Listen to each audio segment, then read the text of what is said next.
Praise be Jesus Christ, now and forever. We're in the middle of March, traditionally the month dedicated to St. Joseph, and so once again it's right to ponder this week on this great figure in the life of the Church.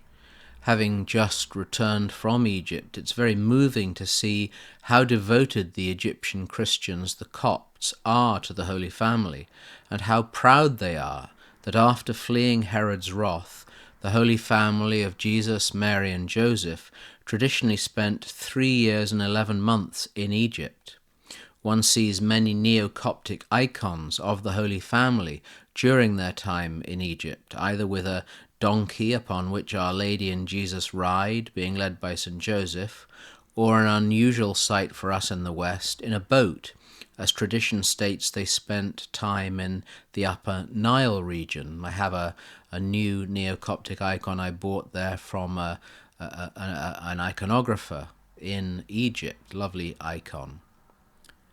Apparently, according to Philo, in the year AD 40, there were nearly 1 million Jews in Egypt, and at the time of Christ, the Egyptian monk Matthew the Poor says, the Jewish population of Alexandria was second only to that of Palestine.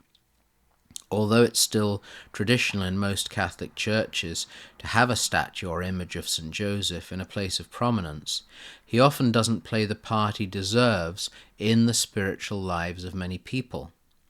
We should be in awe of Joseph's greatness, the simple man of the gospel who speaks so eloquently by his silence, chosen by God to be the guardian, protector, and champion of God the Son and his Blessed Mother, yet who disappears from the Gospels after the journey to Jerusalem when Jesus is 12 years old. The great spiritual writer, Brother Simeon, calls Joseph the man of the greatest action and the man of the greatest obedience in the entire Bible, which is quite a claim. He is, in both those aspects, a model for us, as all the saints are.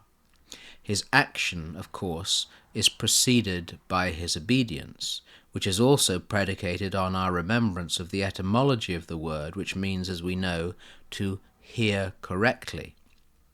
Joseph will not act without first listening, and he will only obey if he hears correctly.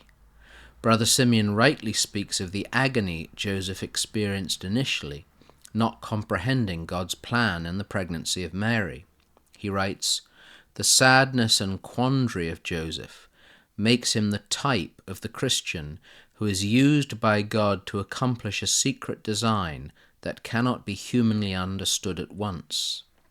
We must not lightly pass over what Joseph experienced, and as Simeon says, he becomes a type or an archetype for us when we cannot understand God's plan, yet remain faithful. He is obedient, he prays, he contemplates, he listens, and God speaks to him in a dream, through many dreams, through the voice of an angel. All that he does follows this pattern of obedience, even without comprehension.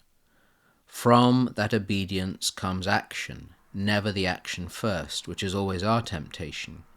He takes Mary, he goes to Bethlehem, he leaves for Egypt, and he returns, when God tells him, to Nazareth. Let us turn to St. Joseph, much more in our daily prayer, for inspiration, for protection, and for help. St. Joseph, guardian of the Church, protector of priests, terror of demons, pray for us. Brethren, be sober, be vigilant, because your adversary the devil, like a roaring lion, walketh about, seeking whom he may devour.